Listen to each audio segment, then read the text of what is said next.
E aí, pessoal, tudo bem? Hoje eu vou falar de uma trilogia de livros que se chama O Príncipe dos Espinhos, aí em sequência. Esse é o nome do primeiro livro. O segundo livro é O Rei dos Espinhos e, por último, O Imperador dos Espinhos. É uma trilogia de livros de Dark Fantasy do Mark Lawrence e é uma trilogia bem legal assim para quem gosta de ler fantasia porque ele dá uma subvertida em algumas coisas. Bom, a sinopse do livro basicamente conta a história de um príncipe que foi expulso do palácio, ele deixou de ser herdeiro. Daí ele se junta com um grupo de mercenários, né? Ele mata o líder desses mercenários e se junta com eles para poder reaver o reinado dele de volta, para ele herdar de volta. Dentro disso, vai desenrolando várias tramas a respeito desse príncipe. Ele é meio tratado como um anti-herói, na verdade. Ele não é um herói. E mas isso vai mudando ao longo do livro, né? É uma trilogia bem curta. Eu li já tem um tempinho, mas eu gostei bastante porque não é muito ambiciosa, né? É uma trilogia fechada.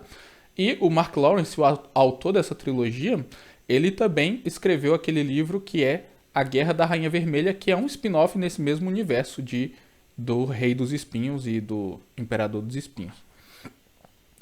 Bom, o primeiro livro ele vai se passar nessa apresentando o mundo, né? Apresentando o mundo e ele tem ideias bem legais como mostrar meio que uma Europa medieval, mas que tem influências também de partes da África, também tem algumas partes dos livros que se passam ali mais onde seria o Oriente Médio, então ele tem uma gama de cenários bem legal, ele não se passa apenas no mesmo lugar ali.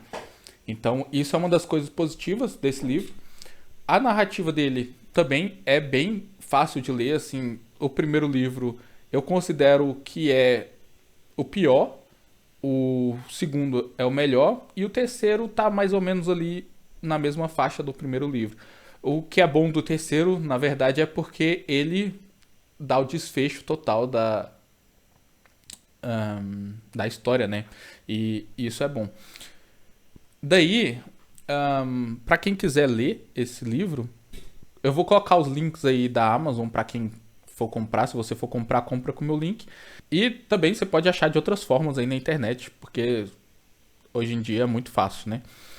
Eu não vou colocar nenhum link aqui para baixar, porque senão o YouTube pode derrubar meu canal.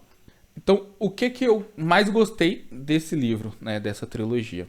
Para começar, eu acho que eu não posso falar do ponto chave sem dar um spoiler, mas para quem já leu, sabe que tem uma reviravolta bem legal ali a respeito do mundo em si, a respeito do castelo.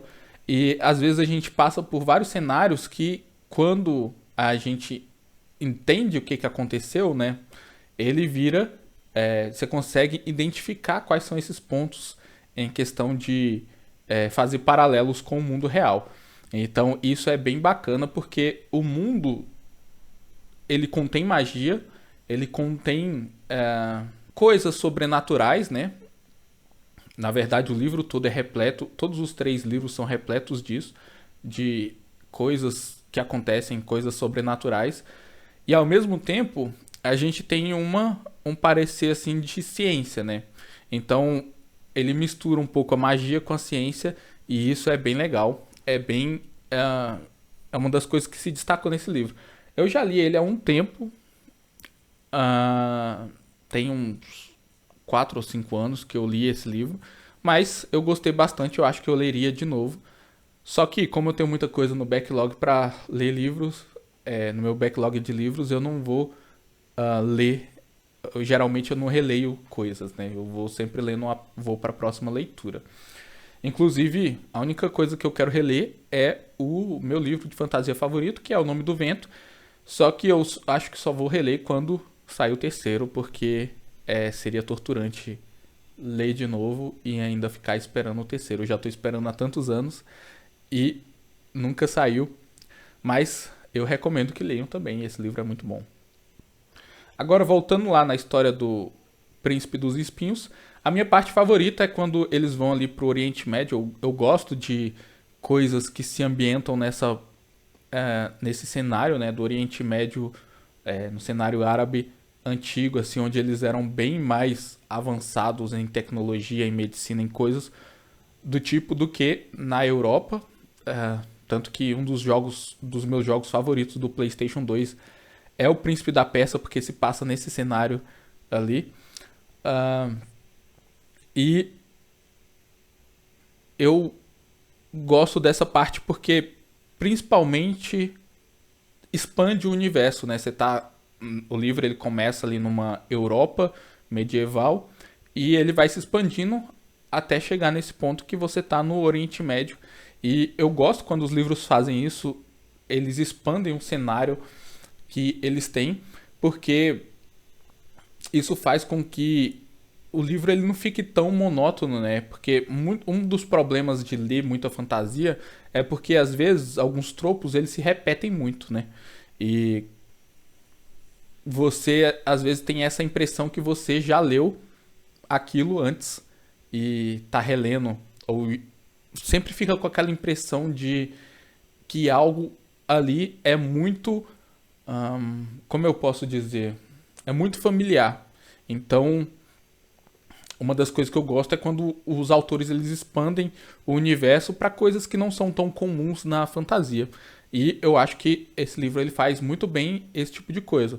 E ele é basicamente uma aventura clássica de RPG. Para quem gosta de RPG, vai gostar desse livro, porque o começo é um anti-herói, você acompanha ele ali com os mercenários e vai intercalando o presente e o passado, contando algumas histórias da época de quando esse príncipe vivia no castelo, né? Quando ele vivia no reino lá.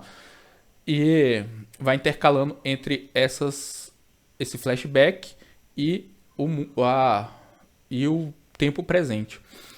E isso é bem bacana porque faz com que a leitura também não seja tão cansativa, né? Às vezes a gente. Uma das coisas que eu reparo bastante na leitura de livros é o ritmo que o autor coloca. E geralmente, quando tem esse ritmo intercalando capítulos com duas linhas do tempo, eu acho bem bacana porque você sempre fica, vou só ler mais o próximo capítulo. E sempre quando os capítulos terminam num gancho, faz você querer ler mais e mais. Por isso que eu acho que o Dan Brown, ele é um best-seller, porque ele é clássico, ele é mestre em fazer esse tipo de escrita, né? Eu já li alguns livros do Dan Brown, apesar de todas as polêmicas sobre serem livros muito comerciais, eu gosto bastante. Pelo menos eu gostei de todos que eu li. Eu acho a temática bem legal. É meio tipo Indiana Jones, só que mais legal, porque não tem aquelas coisas que eu não gosto no Indiana Jones. Eu gosto mais do professor Langdon. Mas eu também já li alguns que não tem o Langdon, né? Como o próprio Pirâmide Digital, eu acho. Fortaleza Digital. Esse é bem legal para quem gosta de programação, porque ele não é bem acurado, né? Ele não tem tanta pesquisa por trás, mas ele meio que simula um daqueles filmes antigos de hacking e essas coisas. É bem legal. Mas voltando aqui a falar do livro, eu já me divaguei várias vezes, mas a ideia desse canal aqui é ser assim mesmo. Vou falando e sem edição, sem roteiro.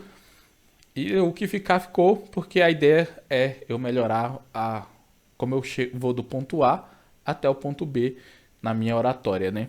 Então, para terminar aqui, eu acho que se você gosta de fantasia, vale a pena dar uma chance para esse livro. Lê o primeiro, ele tem uma história bem fechadinha assim. Obviamente ele termina com gancho para o segundo livro, mas você pode ler o primeiro, se não gostar, não compensa continuar. Mas se você gostar do primeiro, você tem mais 2 livros para ler. E quando você termina de ler o terceiro, a história acabou. Você não vai ter que ficar preso naquelas pirâmides de livro de fantasia que tem 15 livros para você ler. Ou 8 livros de 1000 páginas para você ler. você vai ler essa trilogia rapidinho, vai gostar, vai se divertir e vai passar para a próxima coisa que você queira ler. E vai ter uma experiência legal, porque, pelo menos na minha experiência, foi legal, eu gostei bastante. Então, por esse vídeo é isso, e até o próximo vídeo.